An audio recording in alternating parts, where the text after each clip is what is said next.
스위스는 군대가 없다. 히틀러의 50만 대군이 강철 군화로 유럽 대륙 전체를 짓밟던 그 시절, 이 말은 그야말로 미치광이의 잠꼬대처럼 들렸을 겁니다. 하지만 인류 역사상 가장 무자비했던 정복자의 발길을 멈춰 세운 스위스의 진짜 비밀은 역설적이게도 바로 이 문장 안에 숨겨져 있었죠. 그들에겐 눈에 보이는 군대 대신 보이지 않는 무언가가 있었기 때문입니다. 오늘 우리는 세계에서 가장 정복하기 어려운 나라 스위스가 어떻게 알프스 산맥 전체를 하나의 거대한 살상 함정으로 설계했는지, 평범한 낙농업자와 시계공을 순식간에 최정예의 유령 부대로 변신시켰는지, 그 경이롭고도 섬뜩한 국가 전략의 심장부로 들어가 봅니다. 스위스가 이토록 극단적인 생존 전략을 택한 배경에는 신이 내린 축복이자 저주였던 지리적 조건이 있었습니다. 국토의 무려 60% 이상을 차지하는 거대한 알프스 산맥, 하늘을 찌를 듯한 봉우리와 깊이를 알 수 없는 계곡은 그 자체로 완벽한 천연 요새였습니다. 하지만 스위스인들은 자연이 베푼 이점에만 기대지 않았습니다. 오히려 그들은 신이 만든 요새 위에 인간의 집념으로 완성된 강철 방패를 더 씌우기 시작했죠. 1차 세계대전의 포성이 멎은 직후부터 스위스는 조용히 그러나 치밀하게 전국토를 요새로 바꾸는 대공사에 착수합니다. 그리고 마침내 히틀러의 야욕이 유럽을 불태우기 시작하자 이 작업은 광기에 가까운 속도로 가속화됩니다. 이 거대한 계획의 이름은 바로 레두이 나시오날, 국가 보루 전략이었습니다. 그 내용은 상상을 초월했죠. 만약 적이 침공해 온다면 국가의 심장부인 평야지대와 주요 도시들을 미련 없이 포기한다. 그리고 알프스라는 거대한 성체 안으로 들어가 최후의 한 사람이 남을 때까지 저항한다는 무서운 계획이었죠. 하지만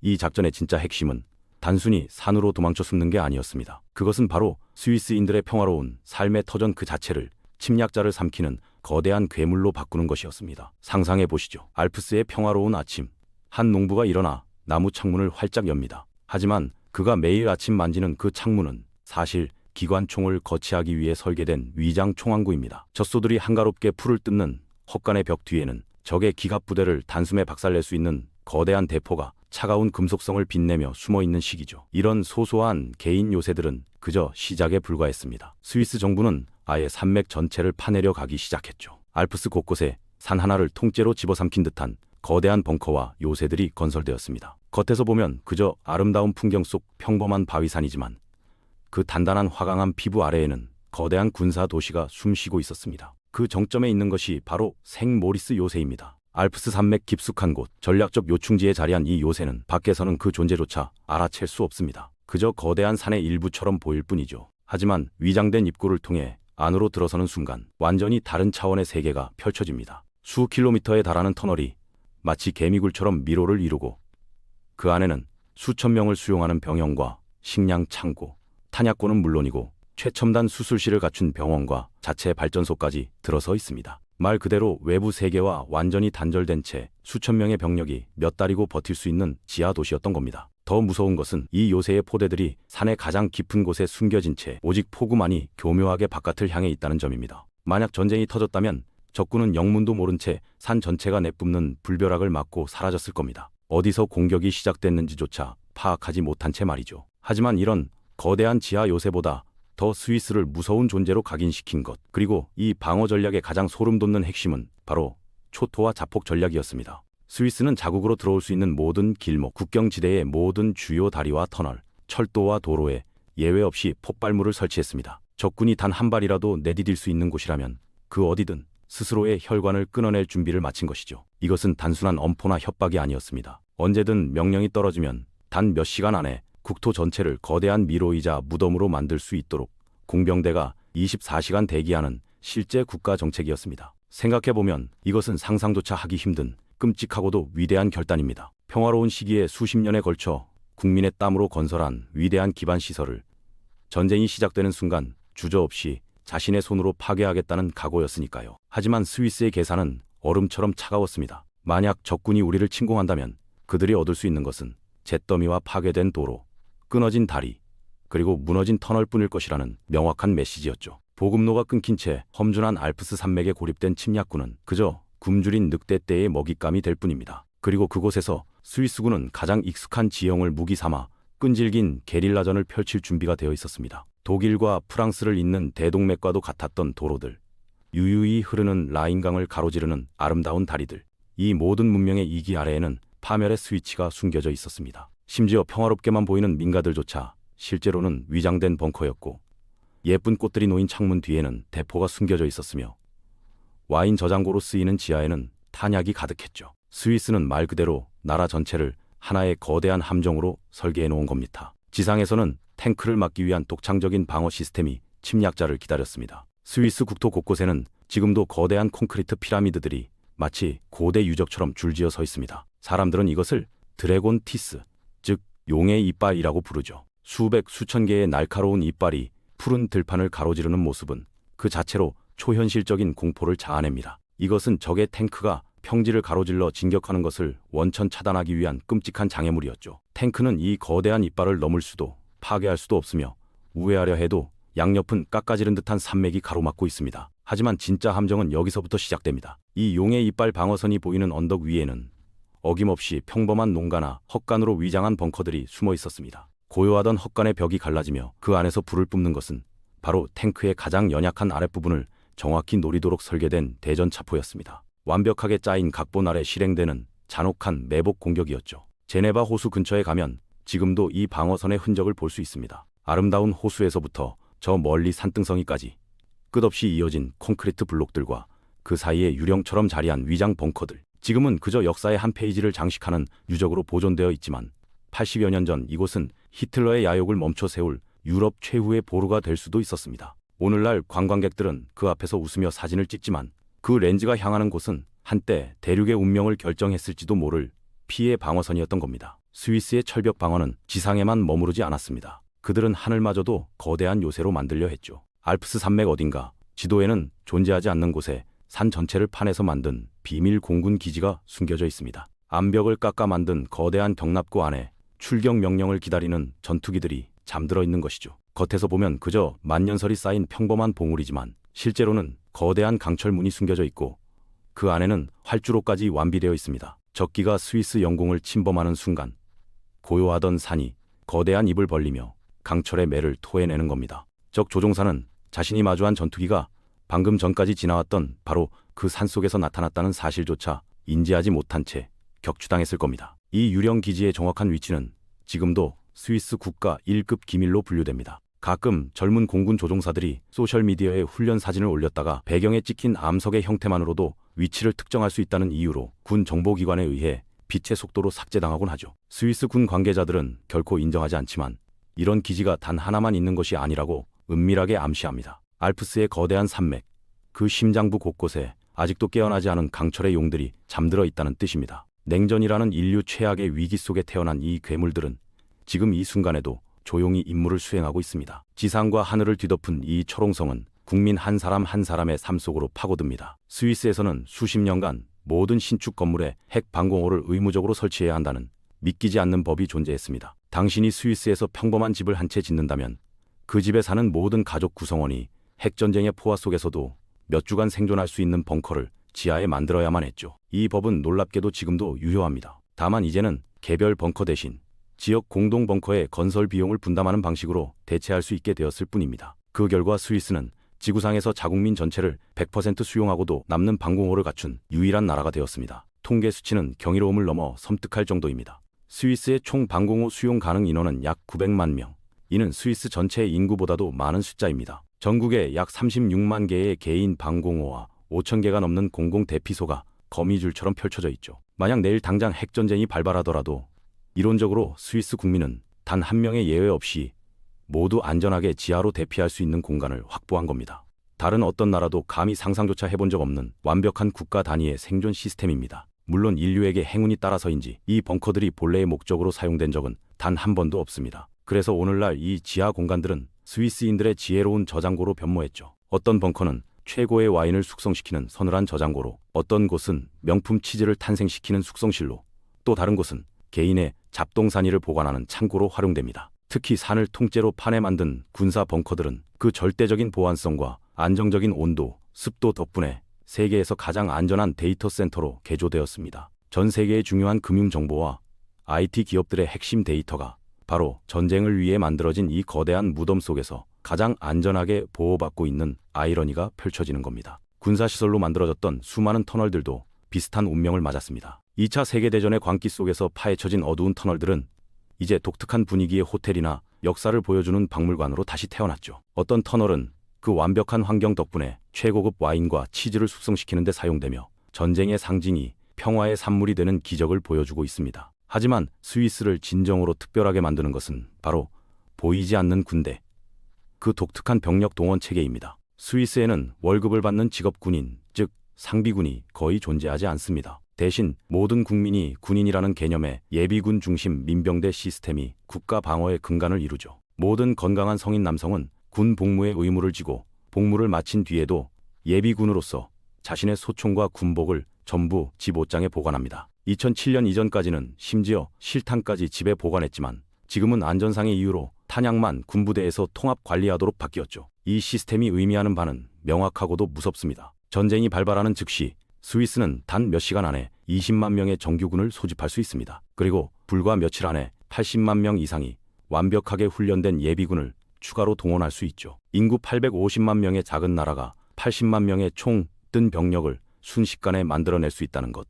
이것은 전 국민의 10%가 즉시 전투에 투입될 수 있다는 계산입니다. 더욱이 그들 모두는 이미 자신의 집에서 무기를 챙겨 약속된 장소로 달려나올 준비가 되어 있습니다. 스위스 남성들은 18세에서 34세 사이에 군 복무를 마쳐야 합니다. 처음 18주에서 21주간의 혹독한 기초 훈련을 받고 나면 끝나는 것이 아니죠. 그 후로도 매년 3주씩 동원 훈련에 참가해야 하며 이 의무는 40세가 될 때까지 계속됩니다. 그 결과 스위스의 평범한 은행원, 시계기술자, 교사들은 모두 유사시에는 언제든 자신의 소총을 들고 싸울 수 있는 준비된 군인들입니다. 최근에는 여성들의 자원 입대 비율도 꾸준히 늘어나고 있죠. 이런 시스템 덕분에 스위스는 평화 시기에는 군사 비용을 극단적으로 아끼면서도 국가 위기 시에는 그 어떤 나라보다도 빠르고 강력한 군대를 동원할 수 있습니다. 침략자의 입장에서는 스위스의 진짜 군사력을 가늠하는 것 자체가 불가능합니다. 지도 위에 보이는 상비군의 숫자는 아무런 의미가 없죠. 그들의 진짜 힘은 모든 스위스 국민의 옷장 속에 잠들어 있는 총기, 그리고 그들의 가슴 속에 살아있는 보이지 않는 군인의 정신에 있으니까요. 그렇다면 인류 역사상 가장 탐욕스러웠던 정복자 아돌프 히틀러는 왜 이 완벽한 먹잇감처럼 보이는 스위스를 침공하지 않았을까요? 이미 그의 책상 위에는 탄넨바움 작전이라는 이름의 상세한 침공 계획서가 놓여 있었습니다. 최소 50만 명의 정예 병력을 프랑스와 이탈리아 방면에서 동시에 투입해 단숨에 스위스의 심장부를 꿰뚫는다는 지극히 독일적인 계획이었죠. 하지만 히틀러는 마지막 순간에 그 서류에 서명하지 않았습니다. 가장 큰 이유는 피해 계산서, 즉 비용 대비 효과였습니다. 독일군 최고사령부는 스위스를 점령하는 과정에서 상상 이상의 인명 피해가 발생할 것이라 예측했습니다. 알프스 산맥 전체에 거미줄처럼 파고든 저들의 요새화된 진지를 하나하나 파괴하기 위해서는 수만 명의 독일 젊은이들이 피해 강물 속에 잠길 것을 각오해야 했죠. 게다가 그 엄청난 희생을 치르고 스위스를 점령한들 독일에 돌아오는 것은 거의 없었습니다. 스위스에는 제국을 움직일 석유 한 방울, 전차를 만들 철광석 한 줌 나지 않았으니까요. 그들에게 있는 것이라곤 오직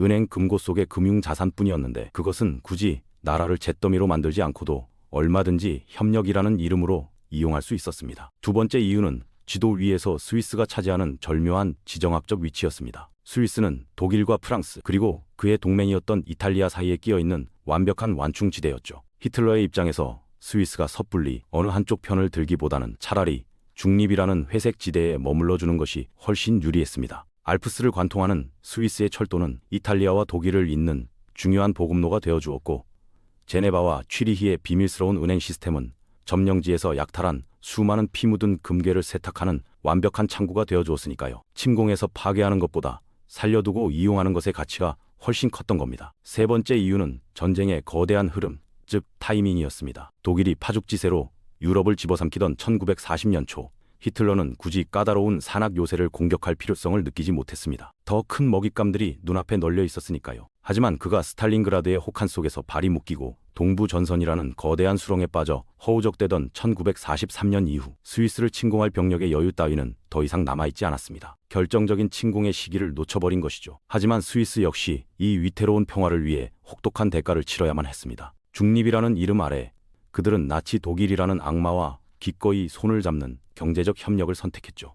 스위스 은행들은 나치가 유럽 전역의 유대인들에게서 약탈한 금과 예술품들을 아무런 질문 없이 받아주었고 이것을 다른 나라의 깨끗한 화폐로 바꿔주는 검은 돈 세탁소 역할을 했습니다. 정밀 기계 공업이 발달했던 스위스의 기업들은 독일의 V2 로켓과 전투기에 들어가는 핵심 부품들을 수출했죠. 스위스의 철도는 독일군의 군수 물자를 실어 나르는데 기꺼이 길을 내주었습니다. 전쟁이 끝난 후 이 모든 행위들은 지울 수 없는 역사의 주홍글씨가 되어 스위스를 따라다니게 됩니다. 물론 스위스는 자신들의 행위를 필사적인 생존 전략이었다고 항변했습니다. 실제로 스위스는 연합국과도 은밀한 거래를 이어갔습니다. 전쟁 초기에는 프랑스와 영국에 무기를 수출했으며 미국의 정보기관 OSS, 즉 CIA의 전신이 스위스를 거점으로 활동하는 것을 눈감아 주었죠. 마치 줄타기를 하는 고개사처럼 양쪽 모두에게 필요한 존재가 되어 그 누구도 자신들을 공격할 명분을 찾지 못하게 만든 겁니다. 전쟁이 끝난 후 스위스는 승전국들의 싸늘한 시선과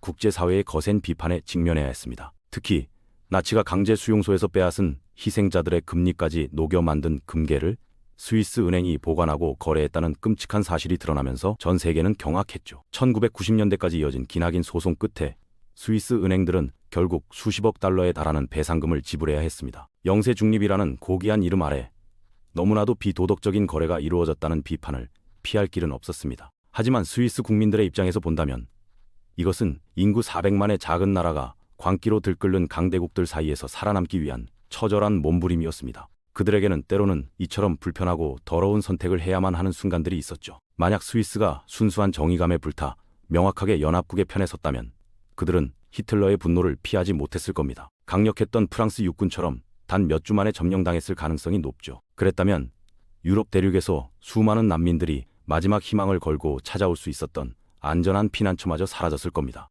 실제로 스위스는 전쟁 기간 동안 약 30만 명에 달하는 난민을 받아들였습니다. 나치의 박해를 피해 국경을 넘은 유대인들, 정치적 망명자들, 그리고 수용소를 탈출한 연합군 포로들이었죠. 물론 스위스 정부가 처음부터 두 팔 벌려 그들을 환영한 것은 아니었습니다. 전쟁 초기에는 난민 수용에 극도로 소극적이었고 수많은 사람들이 국경에서 거절당해 죽음의 땅으로 돌려보내지는 비극도 있었습니다. 하지만 전쟁이 막바지로 치달으면서 정책은 점차 완화되었고 결과적으로 수많은 사람들이 스위스에서 소중한 목숨을 구할 수 있었습니다. 2차 세계대전의 포성이 멎었지만 스위스의 총구는 식지 않았습니다. 오히려 더 거대하고 새로운 위협, 바로 인류 전체를 멸망시킬 수 있는 핵무기의 시대가 도래했죠. 소련이라는 붉은 제국이 등장하자 스위스는 다시 한번 자신들의 방패를 더욱 견고하게 벼리기 시작했습니다. 냉전의 얼음바람이 가장 차갑게 불어닥치던 1960년대와 70년대 스위스의 국가 방어 태세는 그야말로 정점에 달했습니다. 하지만 역사의 거대한 톱니바퀴는